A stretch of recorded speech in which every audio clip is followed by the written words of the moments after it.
وہ خود کو دنیا کی خوش قسمت ترین لڑکی سمجھ رہی تھی۔ انہی دنوں اس کے لیے ساتھ والے گاؤں سے ایک رشتہ آ گیا تھا۔ وہ لوگ اس کے بابا سائیں کے ہم پلہ تھے اور جلد ہی ان دونوں لوگوں کو ہاں کر دی گئی تھی۔ جب ملیحہ کو اس بارے میں پتہ چلا تو اس کے دل کی دنیا جیسے اجڑ گئی تھی۔ وہ سخت پریشان تھی، وہ کیا کرے۔ دوسری طرف بلال بھی یہ سب سن کر پریشان ہو گیا۔ ملیحہ سے کہنے لگا کہ ہمارے پاس صرف ایک ہی راستہ ہے کہ ہم یہاں سے بھاگ کر شادی کر لیں۔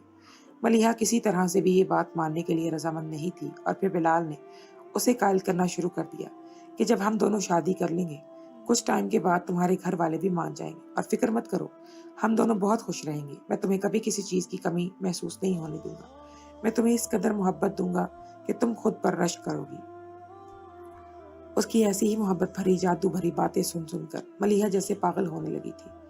اگلے دن وہ جب کالج میں جانے لگی تو بیگ میں کتابوں کے بجائے اس نے اپنی اور اپنی ماں کی تمام زیورات بیگ میں ڈال دیے تھے۔ گھر میں اس کے ہاتھ جتنی بھی نقدی لگی تھی وہ تمام اس نے اٹھا لی تھی، اور پھر وہ بلال کے ساتھ کالج جانے کے لیے نکل آئی تھی۔ اس کے بعد بلال نے گاڑی وہیں پر چھوڑ دی۔ ملیحہ کے زیورات اٹھانے سے اس کے گھر والے سمجھ گئے تھے کہ وہ گھر سے بھاگنے میں ملیحہ اپنی مرضی شامل ہے، اور وہ ان سب کے منہ پر کالک مل کر ڈرائیور کے ساتھ بھاگ چکی ہے۔ یہ بات سارے گاؤں میں پھیل گئی۔ وڈیرا جو سارا سر تان کر چلتا تھا، اس کا سر شرم سے جھک چکا تھا۔ بیٹا الگ اسے تانے مار مار کے رکھ رہا تھا کہ منع کیا تھا مت رکھو جوان لڑکے کو، اس وقت آپ اگر ہماری بات سن لیتے تو آج ہماری بدنامی نہیں ہوتی۔ بلال اسے لے کر وہاں سے دور دراز ایک شہر میں آ گیا تھا۔ ان دونوں نے اپنی زندگی شروع کر لی تھی۔ بلال نے اسے بہت محبت دی تھی، اس کا بہت خیال رکھتا تھا، مگر ابھی تک اس نے ملیحہ سے نکاح نہیں کیا تھا۔ اور آج جب اس نے ملیحہ سے نکاح کرنے کی بات کی تو قاضی کو ساتھ لانے کی بجائے وہ اپنے ساتھ ان دوستوں کو لے کر آیا تھا جو اس وقت ہوس بھری للچائی ہوئی نظروں سے ملیحہ کو دیکھ رہے تھے۔ ملیحہ کو کسی انجانے خطرے کا احساس ہو رہا تھا، اور ایسا ہی ہوا جس بات کا اسے خدشہ تھا۔ بلال نے دروازہ اندر سے بند کر لیا تھا اور اس کا دوپٹہ اتار کر دور پھینک دیا تھا، اور اب ہوا کی بیٹی آدم کے بیٹوں کی ہوس کا نشانہ بن گئی تھی۔ وہ لڑکی جس نے تمام رشتوں کو اپنے پاؤں کی ٹھوکر پر رکھ کر اڑا دیا تھا، اب اس کی بھی عزت کی دھجیاں بکھر گئی تھی۔ اب وہ بھی محبت کے ہاتھوں لٹ گئی تھی۔ وہ اس بات پر جتنا ماتم کرتی کم تھا۔ کافی دیر تک ہوس کا یہی کھیل کھیلا جا رہا تھا۔ اس کے بعد وہ لوگ وہاں سے چلے گئے تھے تو بلال پر ملیحہ نے ایک نفرت بھری ہو گئی، کیونکہ ایک ساتھ اتنے مردوں کی درندگی کا نشانہ بنی تھی، وہ ادموئی ہو گئی تھی۔ جب اسے ہوش آیا اسے اپنی وجود سے گھن آ رہی تھی، مگر یہ راستہ اس نے خود اپنے لیے چنا تھا۔ اسے پتا تھا کہ اب اس کے بھائی اس کے خون کے پیاسے بن کر گھوم رہے ہوں گے، کیونکہ وہ اپنی حویلی کے مردوں کو اچھے سے جانتی تھی۔ سارے ڈر خوف ایک طرف رکھ کر وہ بلال کے ساتھ اپنی آنے والی زندگی کی شروعات کرنا چاہ رہی تھی۔ اپنی خوشیوں کے سنگ وہ سنگ دل بن گئی تھی، اسی لیے اسے اپنے ماں باپ کا بھی سوچا نہیں تھا۔ آج ان سب کا خمیازہ بھگتنا پڑ رہا تھا۔ وہ کسی کو مورد الزام نہیں ٹھہرا سکتی تھی، کیونکہ قصوروار وہ خود تھی۔ یہ اس کا اپنا فیصلہ تھا، اب اسے اسی جہنم میں جلنا تھا، یعنی اس کا مقدر تھا یہ۔ اب ایسا ہی ہونے لگا تھا۔ ہر دوسرے تیسرے دن بلال لوگوں کو لے کر یہاں پر آ جاتا اور ان کے ساتھ مل کر اس کی عزت کے ساتھ کھیلتا۔ ملیحہ کو اس فیصلے پر پچھتاوا ہو رہا تھا، اس نے ایسا کیوں کیا تھا۔ وہ یہاں پر قید ہو کے رہ گئی تھی۔ بلال اسے یہاں پر بند کر کے چلا جاتا تھا، اور پھر رات کو جب واپس آتا تو اس کے ساتھ نیا شکار ہوتا تھا۔ اس نے ملیحہ کو رکھیل بنا لیا تھا۔ اب وہ ان لوگوں کو اس کے سامنے پیش کر کے اس کی قیمت بھی وصول کرتا تھا۔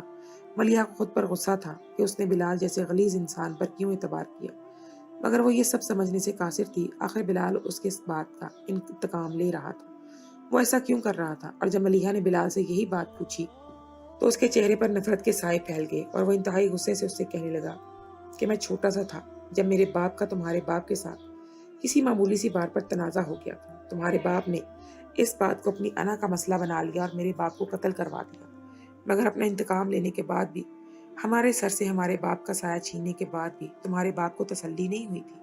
پھر اس نے میری ماں اور میری بہن کی میری آنکھوں کے سامنے عزت لوٹ لی۔ اس وقت میں چھوٹا سا تھا، میں کچھ بھی نہیں کر سکتا تھا، مگر جب میری ماں اور جوان بہن میری آنکھوں کے سامنے رسوا ہوئیں تو انہوں نے اپنی بدنامی کے خوف سے خودکشی کر لی تھی، اور ان کی وہ بے بسی آج تک مجھے نہیں بھولتی۔ آج بھی میں آنکھیں بند کرتا ہوں تو میرے سامنے وہی منظر گھوم جاتا ہے۔ میں وہاں سے آ گیا تھا، میرے ایک رشتے کے ماموں نے مجھے پالا تھا، مگر یہ نفرت کی آگ میرے دل میں پلتی جا رہی تھی، اور میں چاہتا تھا کہ جو کچھ تمہارے باپ نے میری ماں اور بہن کے ساتھ کیا تھا میں اسے اس بات کا انتقام لوں، اسے بھی جیتے جی مار دوں۔ ایک دن میں نے تمہیں کالج میں آتے جاتے دیکھا تھا، تم پر میری نظر پڑی تو میں نے سوچا کہ میں تمہارے بھی گھر میں گھس کر تمہارے باپ کی عزت پر ہاتھ ڈالوں گا، تاکہ اسے پتا چلے کہ جب کسی کی عزت کو رسوا کیا جاتا ہے تو اسے کیسا محسوس ہوتا ہے۔ تمہارے ساتھ یہ جو کچھ بھی ہو رہا ہے تمہارے باپ کے گناہوں کی وجہ سے ہے۔ اس کی بات سن کر ملیحہ پھوٹ پھوٹ کر رو پڑی تھی۔ اسے بلال پر بہت غصہ تھا، جس نے ملیحہ کو اپنے باپ کے گناہوں کی سزا دی تھی، جبکہ ملیحہ تو اس سب میں بے قصور تھی۔ وہ تو اس بارے میں کچھ بھی نہیں جانتی تھی۔ اس سب کی ملیحہ کو سزا دینا کسی طرح سے بھی مناسب نہیں تھا۔ پچھلے کچھ دنوں سے اس کی طبیعت گری گری سی رہنے لگی تھی، اور جب اس کی طبیعت زیادہ خراب رہنے لگی تو بلال اسے لے کر مجبوراً ڈاکٹر کے پاس آ گیا۔ تب ڈاکٹر نے اس پر یہ انکشاف کیا تھا کہ وہ ماں بننے والی ہے۔ یہ دوہری اذیت تھی جو ملیحہ جھیل رہی تھی۔ وہ نہیں جانتی تھی کہ اس کے بچے کا باپ کون تھا، کیونکہ وہ کتنے ہی مردوں کے ہاتھوں کھلونا بن چکی تھی۔ وہ اب بے بسی کی انتہا پر پہنچ چکی تھی۔ بلال نے اس پر یہ مہربانی کی تھی کہ جب تک اس کے ہاں بچے کی ولادت نہیں ہوئی تھی تب تک اسے کسی مرد کے سامنے بھی تختہ مشق نہیں بنایا تھا، بلکہ وہ اس کا خیال بھی رکھتا تھا۔ اور پھر ملیحہ نے جب 2 جڑواں بیٹوں کو جنم دیا تھا تو وہ ایک عجیب ہی احساس سے دوچار تھی۔ اسے کچھ سمجھ نہیں آ رہا تھا کہ وہ کیا کرے۔ اسے ماں بننے کی خوشی تھی یا اسے اس بات کا غم تھا کہ وہ اپنے بچوں کے باپ کے نام تک کو نہیں جانتی تھی۔ وہ انہیں شناخت بھی نہیں دے سکتی تھی، وہ ان کا مستقبل نہیں سنوار سکتی تھی۔ نہ جانے ان بچوں کا مستقبل کیا ہونا تھا۔ وہ انہی سوچوں میں گم تھی جب بلال کسی فیصلے پر پہنچ گیا تھا۔ مدیحہ کے چلانے اور روکنے کے باوجود وہ ان دونوں بچوں کو لے کر وہاں سے دور چلا گیا تھا، اور جب واپس آیا تو وہ خالی ہاتھ تھا۔ ملیحہ اپنے بچوں کے لیے پاگل ہو رہی تھی، مگر بلال نے نہ جانے کہاں ان بچوں کو پھینک دیا تھا۔ وہ ملیحہ کو کچھ بھی بتانے پر رضامند نہیں تھا۔ ملیحہ کی حالت پاگلوں جیسی تھی، اور جب بلال اسے گھر لے کر آیا تو وہ پاگل بھی بالکل اپنے حواسوں میں نہیں تھی۔ کچھ ٹائم تک بلال نے اسے برداشت کیا، اور پھر وہی سلسلہ شروع ہو گیا تھا۔ شاید اسے اسی طرح سے کمائی کھانے کی عادت پڑ گئی تھی۔ یوں وہ پورا دن گھر میں چارپائی توڑتا رہتا، گھر میں نت نئے مردوں کو لاتا رہتا، اور ملیحہ ان کے سامنے زندہ لاش کی طرح پڑی رہتی۔ اسے نوچتے کھسوٹتے رہتے، اور وہ خود کو تصور میں اپنی حویلی میں گھومتے دیکھتی رہتی، جہاں پر وہ کسی شہزادی کی مانند رہ رہی تھی، اور یہاں پر وہ اب دوسروں کے ہاتھوں کھلونا بنی ہوئی تھی۔ اس دن بلال گھر میں ہی تھا جب دروازے پر دستک کی آواز سنائی دینے لگی تھی۔ تھوڑی ہی دیر بعد باہر سے عجیب و غریب شور کی آوازیں سنائی دینے لگی تھی۔ ملیحہ نے آوازیں سن کر یکدم ہوش کی دنیا میں آئی، اور یہ آواز جانی پہچانی لگی تھی۔ جیسے ہی اس نے دروازے سے ذرا سا جھانک کر باہر دیکھا تو اسے دروازے میں اپنے بھائی کی ہلکی سی شبیہ نظر آئی تھی۔ وہ بری طرح سے ڈر گئی۔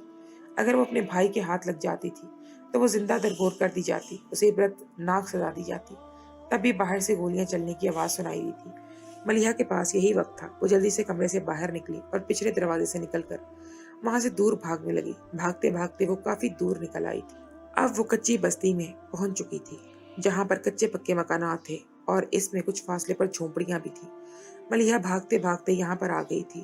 اب اس کی ٹانگیں مزید چلنے سے انکاری ہو گئی تھی۔ بھاگتے بھاگتے وہ زمین پر گر گئی۔ اس کی آنکھوں کے سامنے اندھیرا چھا گیا تھا، اور وہ ہوش و حواس سے بیگانہ ہو گئی تھی۔ نہ جانے کتنی دیر تک وہ بے ہوش رہی۔ جب اسے ہوش آیا تو اس نے خود کو ایک جھونپڑی میں موجود پایا۔ اس کے آس پاس کچھ لوگ تھے جو اسے سوالیہ نظروں سے دیکھ رہے تھے۔ ملیحہ نے اپنی جگہ سے اٹھنے کی کوشش کی، مگر درد کی شدت سے وہ اپنی جگہ سے اٹھ نہیں پا رہی تھی۔ تبھی اس کے ذہن میں بے ہوش ہونے سے پہلے کے مناظر گھومنے لگے۔ اسے یاد آیا کہ بھائی اور اس کے آدمی یہاں تک پہنچ گئے تھے۔ اس کا مطلب یہ تھا کہ وہ ملیحہ تک بھی پہنچ سکتے تھے اور اسے عبرت ناک سزا دے سکتے تھے۔ ملیحہ کا یہاں بھی رہنا خطرے سے خالی نہیں تھا، مگر اس کے پاس نہ تو پیسہ تھا اور نہ ہی کوئی اور چیز تھی جس کو کام میں لا کر وہ یہاں سے دور نکل جاتی۔ وہ گھر سے جو بھی زیور پیسہ لے کر آئی تھی وہ سب بلال نے اسے چھین لیا تھا۔ وہ نہیں جانتی تھی کہ وہ سب کہاں پر تھا۔ اب تو اس گھر میں جانا بھی خطرے سے خالی نہیں تھا۔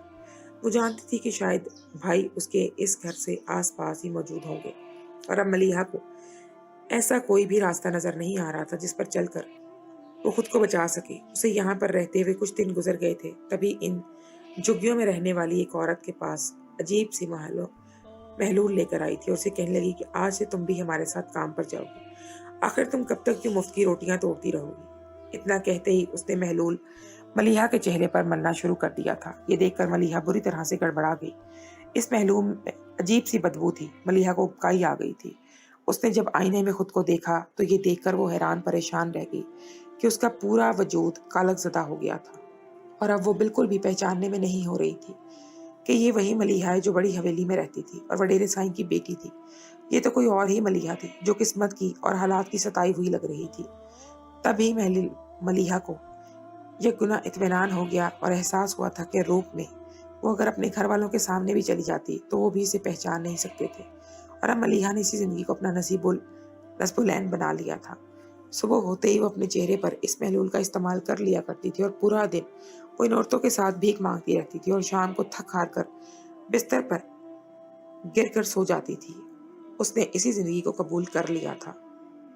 وہ اسی ذلت بھری زندگی کی عادی ہو گئی تھی کیونکہ اس نے خود اپنے ہاتھوں سے عزت کو ٹھکرایا تھا اور اب خود کو وہ عزت اور مان کی حقدار نہیں سمجھتی تھی۔ مگر اس دوران اسے وہ 2 معصوم چہرے یاد آتے تھے جو بلال نے اسے چھین لیے تھے، اور اسے نہ جانے اب وہ کہاں پر گئے تھے۔ اس وجہ سے وہ دونوں وجود بھی دھکے کھا رہے ہوں گے۔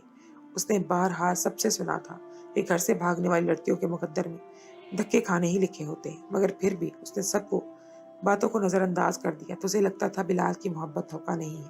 مگر اب اسے پتہ چل چکا تھا جو لڑکی اپنی دہلیز سے باہر قدم نکالتی ہے اس کے مقدر میں سوائے رسوائی کے کچھ بھی نہیں آتا۔